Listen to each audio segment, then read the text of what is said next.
सर पे काले काले बाल थोड़ी लावाते, सर पे काले काले बाल थोड़ी लावाते, थोड़ी लावाते, थोड़ी लावाते, थोड़ी लावाते, थोड़ी लावाते, सर पे काले काले बाल थोड़ी लावाते, काले काले बाल थोड़ी लावाते।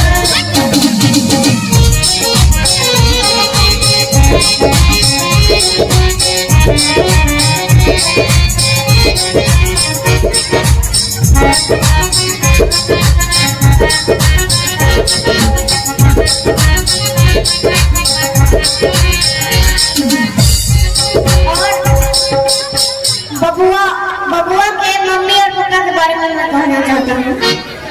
बबुआ के मम्मी हुई गोरखी रसीली,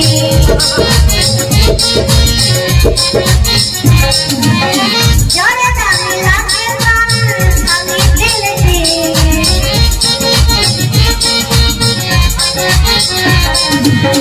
बबुआ के मम्मी हुई गोरखी रसीली, जाने जाने लाके मन हमें दिल दी, पापा हो गए हवादार थोड़ी लाते, पापा हो गए हवादार थोड़ी लाते, सर पे काले काले बाल थोड़ी लाते।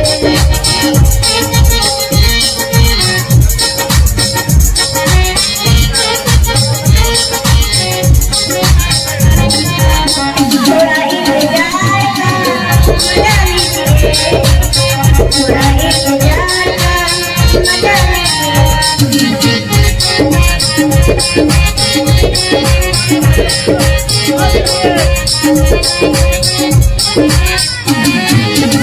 बबुआ के फुआ होई छोले छबीली,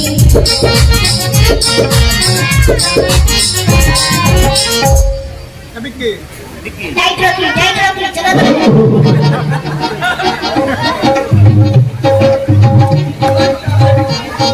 बबुआ के फुआ के तरफ से 100 रुपए का पुरस्कार लियो मिला मिला के ठीक है बा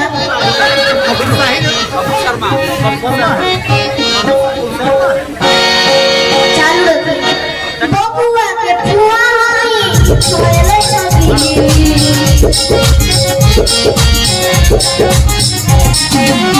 नहीं करके देखी हमेशा हंसली हंसली,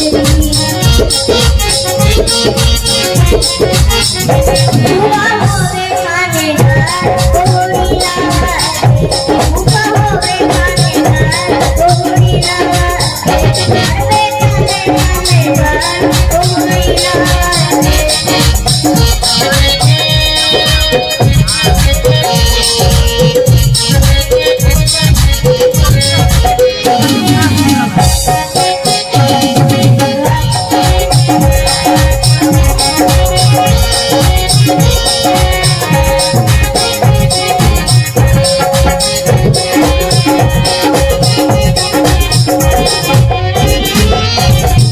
सर पे काले काले बाल थोड़ी लावाते, सर पे काले काले बाल थोड़ी लावाते।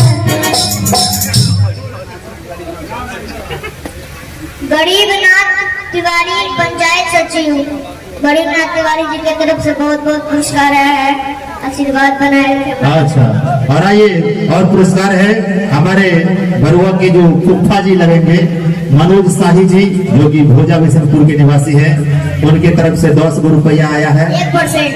और बरुआ के एक फुफ्फा जी और हैं, क्या नाम बोले, दूसरा नाम क्या बोले, दूसरा नाम क्या बोले?